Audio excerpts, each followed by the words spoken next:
Hello दोस्तों, नमस्कार। स्वागत है आपके अपने YouTube channel history life style पर। दोस्तों, आज हम प्रस्तुत करते हैं भारतीय राजनीति एवं संविधान के ऊपर उन चुनिंदा प्रश्नों को जो कि वनडे एग्ज़ाम या अन्य ऐसे कोई भी टीचिंग एग्ज़ाम हो या रेलवे के एग्ज़ाम हो, उनमें बार बार पूछे जाते हैं। तो आज का हमारा पहला प्रश्न है, प्रथम लोकसभा के प्रथम सत्र की शुरुआत कब हुई थी? बड़ा ही अच्छा क्वेश्चन, शानदार क्वेश्चन। 13 मई 1952, 15 अगस्त 1947, 15 अगस्त 1954 या 26 जनवरी 1950। तो आपका इसमें राइट ऑप्शन होना चाहिए 13 मई 1952। अब ये क्या चीज़ है? प्रथम लोकसभा मतलब होता है कि भारत में जो पहला आम चुनाव हुआ था तो वह कब हुआ था? 1951 में हुआ था। तो जो प्रथम लोकसभा का जो चुनाव हुआ था, आम चुनाव हुआ था जो सांसदों का, तो उसकी जो प्रथम बैठक हुई थी वह कब शुरू हुई थी? 13 मई 1952 को। जैसा कि आपको पता होगा कि जो भारत के पहले राष्ट्रपति थे डॉक्टर राजेंद्र प्रसाद जी थे, भारत के पहले प्रधानमंत्री जवाहरलाल नेहरू जी थे। तो ये जो सारी चीज़ें, जो ये पूरी सिस्टम बना हुआ था, ये जो था 13 मई 1952 के प्रथम लोकसभा की बैठक से प्रारंभ हुई थी। ओके मित्रों।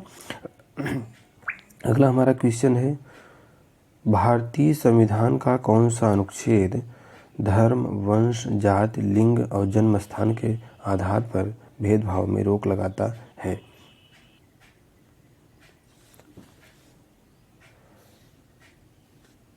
कौन सा अनुच्छेद धर्म, वंश, जाति, लिंग के आधार पर रोक लगाता है?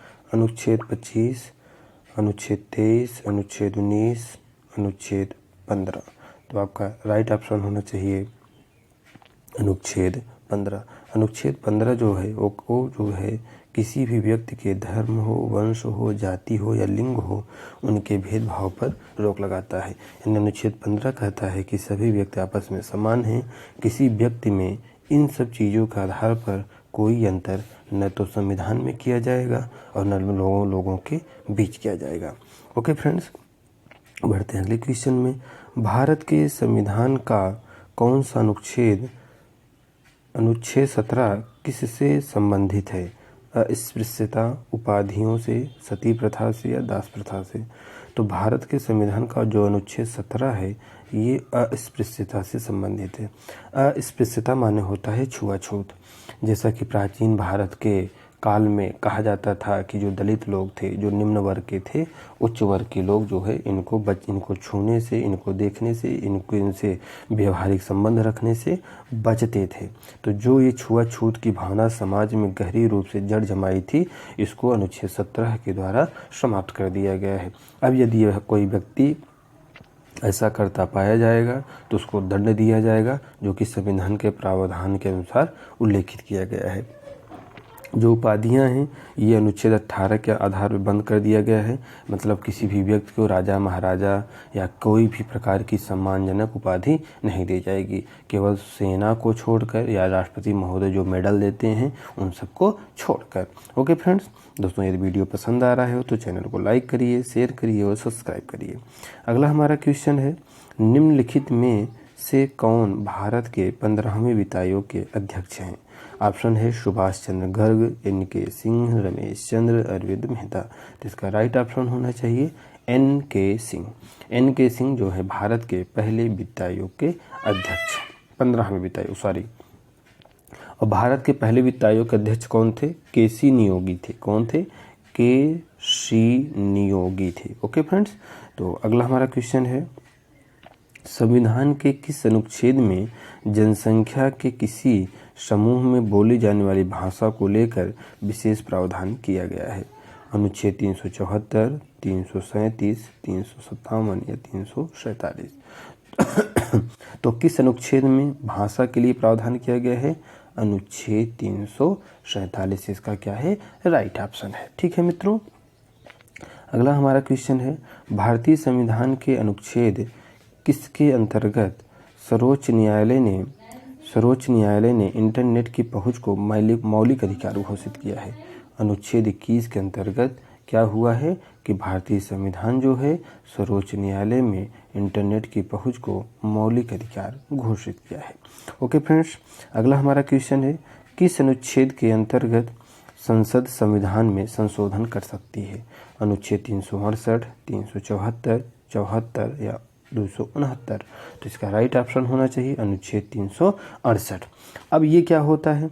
संविधान संशोधन माने होता है कि यदि कोई नियम या कानून जो कि वर्तमान प्रणाली में फिट नहीं बैठती हो तो सरकार उस पर क्या करती है? चर्चा करती है, अधिवेशन बुलाती है राज्यसभा का, लोकसभा का, फिर उस पर विचार विमर्श होता है। तो उसमें क्या किया जाता है? उस नियम या कानून को बंद कर दिया जाता है या उसमें सुधार कर दिया जाता है या उसके स्थान पर कोई नया कानून लाया जाता है। तो ये जो सारी चीज़ें होती हैं अनुच्छेद 368 के अंतर्गत शामिल किया जाता है। ओके फ्रेंड्स, तो अच्छा एक चीज़ और इसमें हम समझेंगे कि जो ये संविधान में संशोधन की प्रक्रिया होती है ये सबसे पहले लोकसभा में प्रारंभ होती है। जो लोकसभा के अध्यक्ष होते हैं वे जो है इसको प्रारंभ करवाते हैं। फिर इसके बाद यहाँ से जो ये प्रस्ताव होता है जब पारित हो जाता है तो ये भेजा जाता है कहाँ पे? राज्यसभा में। फिर राज्यसभा में भी इस पर ऐसे ही चर्चा और विचार विमर्श किया जाता है। ओके फ्रेंड्स, अगला हमारा क्वेश्चन है भारत के संविधान में पहला संशोधन किस वर्ष किया गया था? बड़ा शानदार क्वेश्चन है। 1950, 1953, 52 या 51। तो भारत के संविधान में पहला संशोधन 1951 में किया गया था। अब पहला संशोधन क्या था? पहला जो संशोधन था इसमें क्या किया गया था?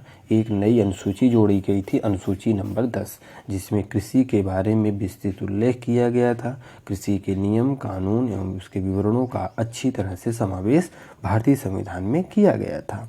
तो हमारा जो पहला संशोधन था भारतीय संविधान का 1951 में, यानी आपके नेहरू एवं पंडित जवाहरलाल नेहरू और डॉक्टर राष्ट्रपति APJ अब्दुल कलाम के दौर में ही ऐसा कर दिया गया था।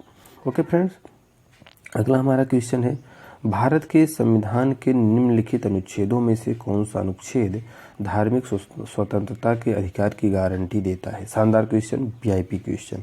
तो इसका राइट ऑप्शन होना चाहिए अनुच्छेद 25 से 28। 25 से 28 में कहा गया है कि कोई व्यक्ति अपनी मनपसंद का धार्मिक संस्था बना सकता है या कोई विद्यालय है उसमें धार्मिक शिक्षा दे सकता है या वह अपने धर्म के उन्नयन के लिए लोगों में जागरूकता फैला सकता है, सभा कर सकता है सॉरी फ्रेंड्स, ये सारी चीज़ें वो कर सकता है इसके अंतर्गत।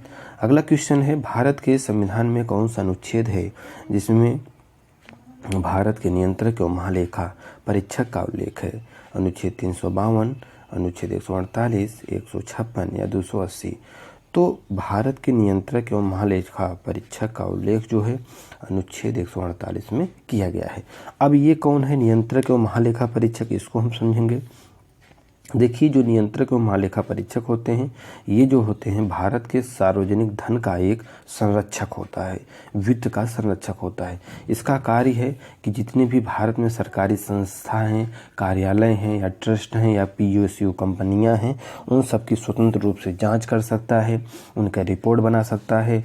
फिर उनके रिपोर्ट को लोकसभा में प्रस्तुत किया जाता है जो कि राष्ट्रपति के निर्देशन से होता है। तो यह बताता है कि किसी संस्था में कोई भ्रष्टाचार तो नहीं हुआ है, क्या भारत के धन का किसी भी प्रकार, ये जो सारी चीज़ें हैं इसी के अंतर्गत शामिल की जाती हैं। तो अगला क्वेश्चन हमारा है, तो आज का ये थे कुछ ऐसे चुनिंदा प्रश्न जिसको हमने भारतीय संविधान के मैराथन श्रृंखला में शामिल किया। आशा करते हैं प्रश्न आपको समझ में आए होंगे।